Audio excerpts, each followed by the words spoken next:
అంటే అక్కడ తేడా ఒక్క నిమిషం. శ్రీధర్ రెడ్డి గారు, ప్రభుత్వం మీద వ్యతిరేకత వచ్చిందనే ఒక వాతావరణాన్ని అయితే క్రియేట్ చేయడం కొంతవరకు సఫలీకృతులయ్యారు. అంటే అసలు లేదని నేను అన్నట్లు నా ఇంట్రడక్షన్లో చెప్పాను నేను. ఓకే, కానీ అసలు అయిపోయిందిగా, ప్రభుత్వం అయిపోయింది, ప్రభుత్వం పని అయిపోయింది అనే రీతిలో అరే అసలు ఎట్లా అంటే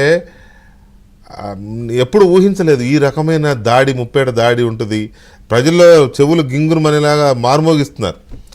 నిజంగా ఏంటి సిచ్యువేషన్? నిజంగా అంత వ్యతిరేకత ఉందా? మీరు క్రియేట్ చేస్తున్నారా? నేను చెప్పే అక్కర్లేదు, మీరు చెప్పే అక్కర్లేదు. 2 సార్లుగా నిన్న మొన్న ఒకసారి ఒక సందర్భంలో అంత ఒక సైజబుల్ గ్యాప్లో రాధాకృష్ణ గారు ఏబిఎన్ వారు చీఫ్ కదా, వారి సంపాదకీయం చదివితే అర్థమవుతుంది తెలంగాణ రాష్ట్రంలో ప్రభుత్వం ఎట్లా ఉంది, ముఖ్యమంత్రి పనితీరు వ్యవహారశైలి ఎట్లా ఉంది, వాళ్ళ మంత్రివర్గ పనితీరు ఎట్లా ఉంది, వాళ్ళ ఎమ్మెల్యేలు ఎట్లా ఉన్నారు, యంత్రాంగం మీద వాళ్ళ పట్టు ఎంత ఉంది, ఎంత లేదనే విషయాన్ని నేను చెప్పనక్కర్లే. ఆంధ్రజ్యోతి సంపాదకీయంలో రాధాకృష్ణ గారి తొలి పలుకు అని వస్తుంది కదా, తొలి పలుక లేకపోతే కొత్త పలుకు అని వస్తుంది కదా, దాంట్లో చాలా క్లియర్ ఎక్స్ప్లెయిన్ చేస్తారు. మీరు మమ్మల్ని ఫాలో అవుతున్నారు అన్నమాట. ఫాలో అంటే నా ఉద్దేశం ఏంటంటే నేనేమంటున్నా అంటే అంతో కొంత అయ్యో రేవంత్ రెడ్డి అనేటువంటి రాధాకృష్ణ గారు రాసిందంటే ఇంకా మళ్ళీ కొత్త కన్ఫర్మేషన్ అక్కర్లేదని నేను చెప్తున్నాను. మేము వేరే అవుతుంది చెప్పట్లే. అంటే ఒక జర్నలిస్ట్ గా రాధాకృష్ణ గారు, మా ఎండి రాధాకృష్ణ గారు రాసే దానికి లేకపోతే మేము మాట్లాడేదానికి ఏదైనా మాదంతా ఒకటే, దీంట్లో అబ్జర్వేషన్స్ ఒకటే ఉంటాయి. మేము మాట్లాడేది కూడా వారి దీన్ని ఫాలో అయ్యే మాట్లాడతాం. అయితే మా అబ్జర్వేషన్స్ కి పారామీటర్స్ వేరు ఉంటాయి. అవును, పొలిటిక్స్ ఉండవు, పారామీటర్స్ మాత్రమే ఉంటాయి, పొలిటిక్స్ ఉండవు. మీ పొలిటికల్ పారామీటర్స్ మాత్రమే. ఏదంటున్నా పాలిటిక్స్ లేకుండా మీ పారామీటర్స్ లో వాళ్ళు ఫెయిల్ అయ్యి ఉంటే మేమేం ప్రభుత్వం పని అయిపోయిందని చెప్పలేదు, ఆయన చెప్పలేదు, వారు చెప్పింది స్థూలంగా చెప్పింది నేను ముందు చెప్పాను. ముఖ్యమంత్రికి యంత్రాంగం మీద పట్టు రావట్లేదు, ఈ ప్రభుత్వం చేతులు ఎత్తేసినట్టు కనబడతా ఉంది అక్కడక్కడ, ఈ రకమైనటువంటి వాదన చాలా రకాలుగా వారు చెప్పారు. డీటెయిల్స్ నేను పోనక్కర్లేదు, అందరికీ కూడా తెలుసు. అంటే మీరు ఒక జర్నలిస్ట్ కోణంలోనే ప్రభుత్వం పనితీరు చాలా తక్కువగా ఉంది, లేకపోతే ఎఫెక్టివ్గా లేదనుకున్నప్పుడు రాజకీయాల్లో వాస్తవాలు వివరించడం ఇంకింత అంటే క్షేత్రస్థాయిలో ఉన్నది విషయాన్ని చెప్తున్నాం. నేను ఒక్కటే, ఇప్పుడు ఇక్కడ ఎవరినో గెలవాలని కాదు నా ఉద్దేశం.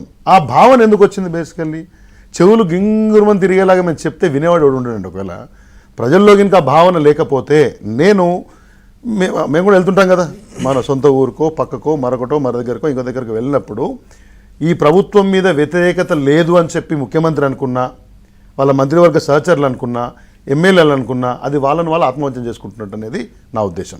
వాళ్ళు ఏమైనా డిఫెన్స్ చేసుకుని బేసిక్ పాయింట్స్ ఎందుకు ప్రభుత్వం మీద వ్యతిరేకత? పాయింట్ నెంబర్ 1, ఒకటి అసలు ప్రభుత్వ యంత్రాంగం కింద పూర్తి స్థాయిలో నిర్వీర్యమైంది.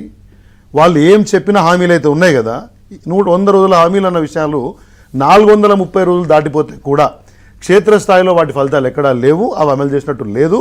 మీరు గ్రామీణుల దగ్గర పోయి నిష్పక్షపాతంగా అడగండి. మేము ఇప్పుడు ఇవాళ పెద్ద ఎలక్షన్స్ లేవు, వస్తే కనుక వాళ్ళు ఏంటంటే తెలంగాణ లాంటి మరి చిన్న రాష్ట్రం కాదు, మరి పెద్ద రాష్ట్రం కాదు. ఓకే, మన Telangana one of the largest states అండి. చెప్పండి. తెలంగాణ లాంటి రాష్ట్రంలో 21,000 కోట్ల రుణమాఫీ చేస్తే అసలు మీరు బీజేపీ కలిసి 0 చేసి పడేశారు దాన్ని. అదేం చేయలేదు, జీరో చేసి పడేసారు. భయంకరమైన గేమ్ అంటే నేను మిమ్మల్ని విమర్శించట్లేదండి. ప్రతిపక్షాలు రాజకీయ పార్టీలు రాజకీయమే చేస్తాయి, అవతల వాడిని 0 చేసి పడేస్తాయి. ఆట అంటే అట్నే ఉంటది చదరంగం. 21,000 కోట్ల రుణమాఫీని మీరు 0 చేశారు. ఇవాళ కాంగ్రెస్ పార్టీ అరే బాబు మీరు 21,000 కోట్లు చేసామని చెప్పుకోవడానికి స్థాయి సరిపోట్లే. అన్ఇంటర్ప్రిటెడ్ 5 నిమిషాలు ఇవ్వండి వారికి ఇచ్చినట్లు. మధ్యలో నేనేమంటే 41,000 కోట్ల నుంచి 21,000 కోట్లకు తీసుకొచ్చింది రేవంత్ రెడ్డి గారు. వారి ప్రసంగాలే, నేను వేరే ప్రసంగమే ఉటంకించట్లే. 41,000 36,000 పోయి 21,000 అయింది. ఇలా గ్రామాల్లో ప్రతి గ్రామంలో ఎక్కడికి పోయినా కానీ సాంకేతికంగా అనే పేరు చెప్పి రుణమాఫీ కాని వాళ్ళు మా గ్రామం నుంచి మొదలుపెట్టి మీ గ్రామం నుంచి మొదలుపెట్టి చాలా చోట్ల కొన్ని వేలాది మంది లక్షలాది మంది ఉన్నారు. ఓవరాల్ రుణమాఫీ 40% మించలేదు అని చెప్తున్నారు. నెంబర్ 1. అంతకుముందు లిమిటేషన్స్ పెట్టలేదు, లిమిటేషన్స్ పెట్టారు. రెండోది, ఈ ప్రభుత్వము నేను డే 1 ఆఫ్టర్ 6 months నేను మీ చర్చలో చెప్పాను, it's a confused government without coordination.